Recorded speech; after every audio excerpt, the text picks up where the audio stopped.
Sa lahat po ng mga nasa Zoom and nasa FB Live natin. I'm Coach Nida Maranon po. I'm 48 years old from Cabuyao, Laguna. Ginamit ko din po yung products para mag-lose ng weight, unlike Ate Ann. So, after using it correctly talaga, consistently and seriously, I've lost a total of 20 incredible pounds po and 4 inches around my waist. Mas naging energetic po and of course, mas naging healthy, nawala yung mga discomforts. And dahil nga sa pag-aaral ko, naintindihan ko talaga yung proper nutrition, kung ano nabibigay sa atin ng katawan. Pinagamit ko din po yung family ko massively. So talagang kinwalify ko po yung supervisor level or yung tinatawag natin na yung sinasabi nila na 50% para po parang buy one take one na nga yung sinasabi nila or mas less po yung binabayaran natin. So mas maganda po yun. So as your coach, paano po maging supervisor? So ayun, dahil po din sa pag-Herbalife, hindi lang physical yung nababago sa atin. Bago po tayo mag-topic, mag-share po muna ako. So, yun po, dahil po din sa pag-Herbalife, hindi lang po physical yung nababago sa atin. Mentally, spiritually, emotionally, yun po, naaayos po din sa atin. So, talagang mas everyday po talagang dito sa community natin, talagang mas nagiging positive tayo. Although syempre may marami tayong mga struggle sa buhay. But with this community po, nakakatulong, ina-uplift po niya tayo, itong ating mga kasama natin. Dahil ang dami pong sharings, magandang mga results. Then every Sunday po talagang yung sinishare ni Mother na talagang mas yung relationship natin kay Lord, mas napapalapit po tayo sa Kanya. And we're very confident na i-share po sa inyo talaga yung products, yung Herbalife, because may mga trainings po tayo na na-attenan, especially po yung mga supervisor kasi marami pong perks, maraming benefits pag magiging supervisor ka. So, talagang nandun po yung mga top doctors and scientists na talagang yun po yung magti-train sa mga members or sa mga distributors. So, yun pong nalalapit na extravaganza, I hope maging supervisor po kayo para maka-attend kayo dito. Makikita niyo po yung bigger picture ng company, yung mga results po, and yung mga mag-share po ng mga speakers doon na talagang super ano po yung mga journey nila, yung mga ginawa po nila para makatulong din po if you want to take advantage yung business opportunity. So, ayun, stay lang po tayo dito sa ating community para po talagang marami po tayong maintindihan and marami din po tayo magiging friends dito. Iba't ibang lugar nga po ang nami-meet natin dito sa ating Zoom, sa ating VNZ. So, ayun, let's move forward na po sa ating topic, calories and body weight basics. Ito po ay makikita natin mababasa po natin to sa Herbalife article.myherbalife.com. So, ngayon po, we'll explore the fundamentals of calories and body weight. So, sabi po, understanding this relationship, ito po yung susi para ma-achieve natin yung wellness goals. So, marami po tayong wellness goals, whether it's weight loss, weight maintenance, or simply feeling your best, or you feel healthy. So, lahat naman po tayo gustong maging healthy. Diba? So, intindihin po natin to kasi sabi nga, ito po yung key talaga. So, ano ba talaga yung calories? So, next. So, ang calories po ay unit ng energy na kailangan ng katawan natin talaga para mag-function po siya or magawa yung mga activities. So, lahat po ng pagkain and beverage na kinukonsume natin contains calories. So these calories are used to power all our bodily function from keeping our organs working to allowing us to move. So yung number po ng calories natin na kinakailangan natin each day is unique and depends on several factors including our weight, muscles, composition, and activity level.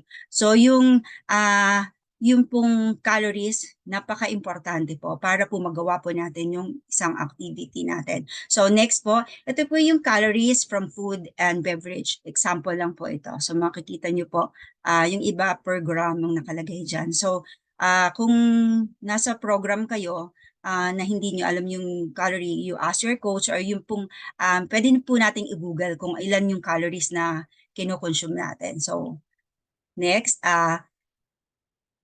here's the thing, where's the things get exciting na po. So, eto intindihin po natin. If we consistently consume more calories than our body burns, so ano pong mangyayari? So, those extra calories pala talaga get stored as fat.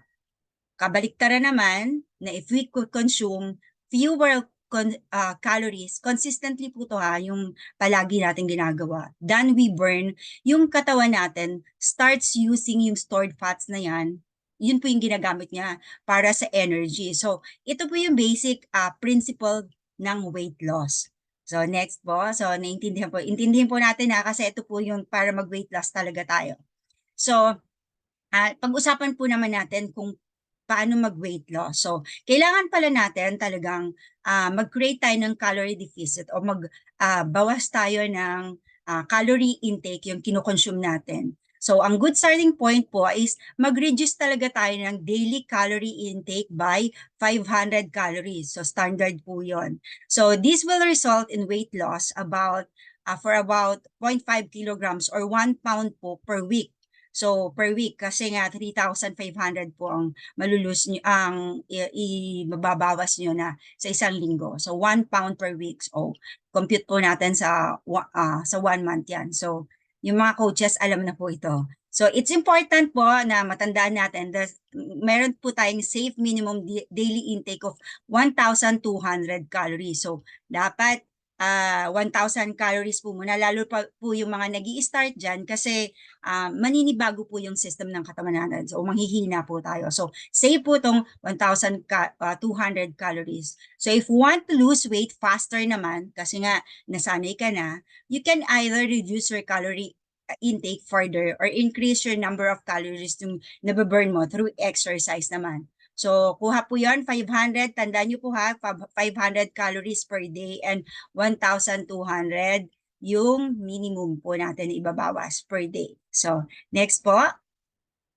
So, sabi, maintaining a healthy weight is all about balance. Balance po talaga. So if you yung gustong magstay naman sa current weight nila, yung ayaw nila mabago, hindi maganda na tong weight ko. So all you need is to consume roughly halos yung same number ng calories na kailangan ng katawan mo na i-burn each day. So this can be achieved through a combination of healthy eating and regular physical activity. So, eto po. So, paano natin malalaman po yung calorie need ng katawan natin? So, ayan po, makikita nyo. So, sa pagbabae po, ito po ay general guidelines. So, pagbabae, kailangan daw ng 12 calories per pound of body weight. So, ito po yung example natin. Halimbawa, 150 pounds, 150 pounds kayo. And nilagay ko na rin po dyan yung height para makita nyo po yung ideal weight ng isang 5'2" na timbang ng babae. 106 to 112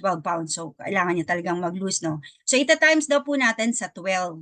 Kasi nga, 150, sabi, ita-times kung ilan yung pounds ng weight natin. So, 1,800 calorie niya ang kailangan niya para ma-maintain yung weight niya. Ito din yung kakainin niya. So, para mag-lose ng weight, kailangan 'di ba?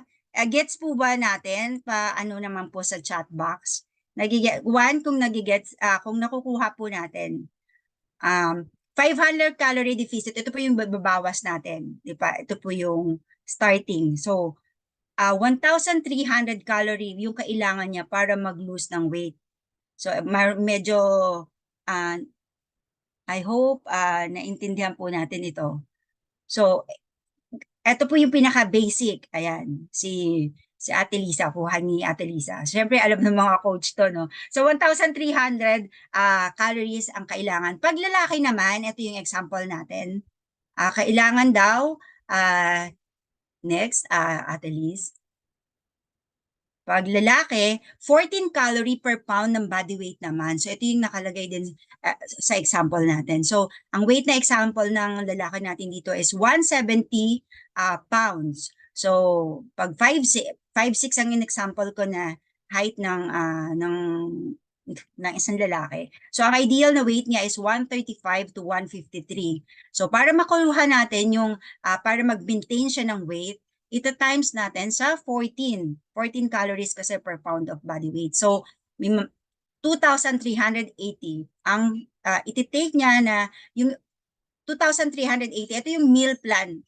Actually, yung mga nag-i-start dyan, alam na yung meal plan niya. 2,380 para ma-maintain niya yung weight niya. Then, minus na natin, i-deduct natin, reduce natin 500 calorie deficit. So, 1,880 na yung calorie needed niya para mag-lose ng weight. Yeah, gets po natin. Ito po ay ang source po natin ay Dietary Guidelines for Americans 2005 po siya. Department of Health and Human Service, U.S. Department of Agriculture. So general guidelines po siya. So by understanding the relationship between po ng calories and body weight, you can make wise decisions po. To your diet and exercise habits. Remember po, yung balanced nutrition and regular physical activity are essential for overall health and well-being. If you have specific question or require a personalized plan, consulting a registered dietitian or healthcare profession, syempre, kailangan po natin yon. Pero syempre, meron tayong mga wellness coach dito. Train din po kami na magbigay ng meal plan. So, you can ask your coach po kung gusto nyong i-improve pa yung meal plan nyo kasi nag-start na kayo. Pero ang minimum nga po natin pag doon sa mga nag-start ay 1,200. So gets po ba? Nakuha po ng lahat. I hope nakuha po natin ng lahat kung paano po yung basic lang po. Ito po yung pinaka-basic. So ask nyo po kasi sa mga coaches po, meron pong hindi na kailangan minsan itinatime. So meron po kaming tanita na makikita nyo po talaga yung body composition nyo. So next. So napakaswerte po natin kasi sa Herbalife po, meron po tayong healthy breakfast. Narinig nyo kanina yung aloe tea and shake na talagang so breakfast pa lang, loaded na tayo. So pwede po siya sa lahat, low calorie pero po nutrient dense. Ibig sabihin, loaded po siya ng nutrients. So it gives us energy, support weight management, nakalagay po dito, fast and it's very easy to prepare. So saan po ba kayo? So next, so ito po yung sample na meal plan natin na meal replacement. So binibigay po to ng mga coaches. So nilagyan ko lang po ng picture. So makikita nyo naman po dito, makikita nyo yung before Herbalife, yung mga calories na tinitake. Sino pong nakarelate na ito po yung tinitake natin before po tayo mag-Herbalife. So consuming this consistently po talaga ay talagang magigain kayo kasi kung 1,300 lang ang kailangan natin, yung kaninang example, ito pong example ng kakainin niya ay 5,177 calories na po to. So, gain weight po talaga yan. So, after po niyan, nag-Herbalife na kayo. So, ito na po yung pinaka-meal plan. So, yung iba po, syempre, example lang po natin to. So, 1,337 calories, pero hindi ka po gutom dito. Kasi nga, calorie dense, nutrient dense po ito and low calorie. So, low sugar. So, nakalagay naman po low glycemic index dun sa mga shakes natin. So, ayan, maglo-lose po talaga tayo ng weight dito. So, next, ito pa po yung mga examples natin. Ito pong mga to ay meron pong weight gain. So, weight gain naman po, additional information lang po. Magpa-plus naman po tayo ng 500 dito. So, kung gusto niyo pong makita tong, makuha tong meal plan na to, paki-screenshot or you ask your coaches po kasi meron po kami nito lahat. So, ayan, ang gaganda po nitong mga meal plan na ito. Posible po kayo magkamali. So, next. So, ayan. Bakit po namin very confident? Kasi ang Herbalife po ay #1 in the world in meal replacement and protein supplements combined, in weight management and well-being, and active and lifestyle nutrition.